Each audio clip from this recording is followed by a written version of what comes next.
What's up guys, this is Cody here, and today we're going to be taking a look at this awesome little scooter. Now first things first, we do want to take a look inside the box just to show you guys what we get. There's actually not too much. You'll notice that we get a charger, which is obviously very important, and next we have the uses manual. Fantastic. Now under the styrofoam we have the scooter itself, which is actually a hefty 27 pounds. So if you run out of battery out on the road with this thing, hopefully you're very close to a vehicle, because carrying this thing around is not going to be that much fun. So if you guys have looked these up online before, they don't really have a name, so I'm just going to be calling it a scooter throughout the rest of the video. Now for this first clip, I was actually going to show you guys me stepping on the scooter for the very first time, and I thought it'd be funny, but it wasn't really that entertaining because I nailed it like a boss. But my friend on the other hand didn't, and you can tell by the look of his foot, they didn't have a very great first experience. But let's go ahead and get into the review.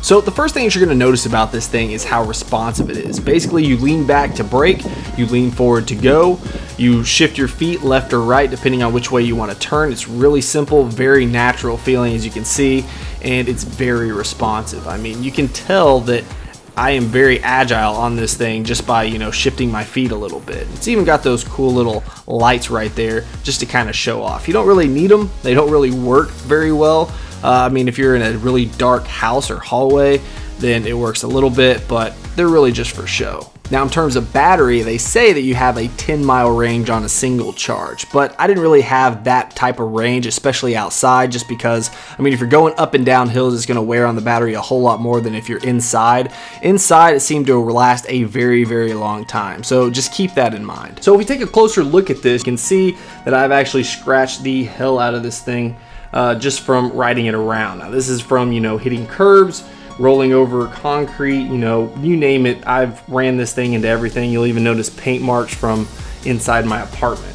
But you'll see right up here that we actually have some bumpers on the top. If you don't know what those are for, when you bail off this thing going 10 miles an hour, this thing is going to roll. So it's actually just kind of as a protector for this wheel well right here. I mean, this thing is not made to be pristine.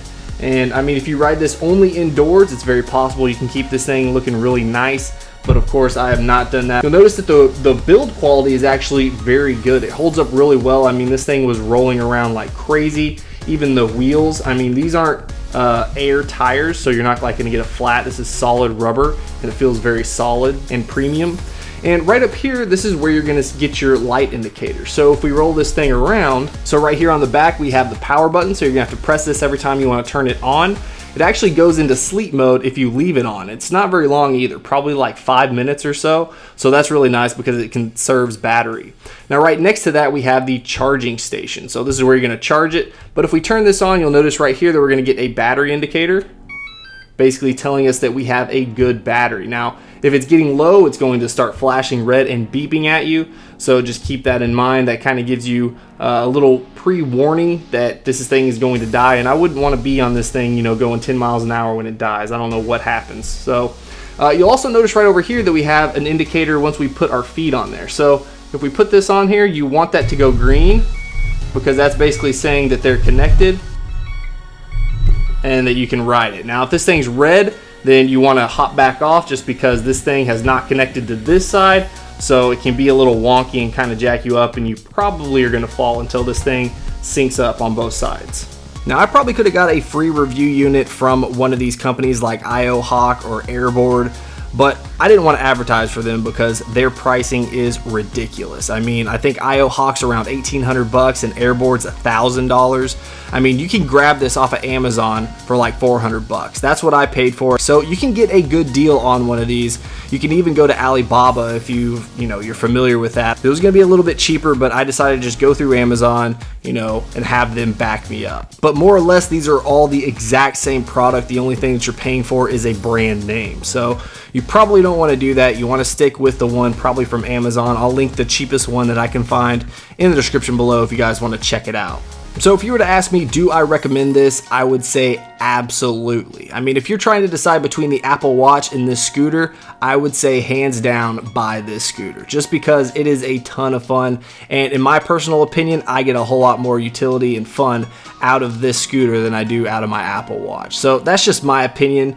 I mean, I ride this thing every single day at some point during the day just because, well, I mean, it's fun. Even just riding around the apartment, if I'm going from my computer desk to the kitchen, I mean, literally that far, I'll just hop on this thing and ride it over. So I kind of stepped out of the box and did something a little bit different for a video, not iPhone related or anything like that. Let me know what you guys think about this type of video in the comments below. Of course, if you guys want to see more videos like this on different types of tech, then make sure you hit that like button to let me know. Alright guys, I'll catch you in the next video. Peace.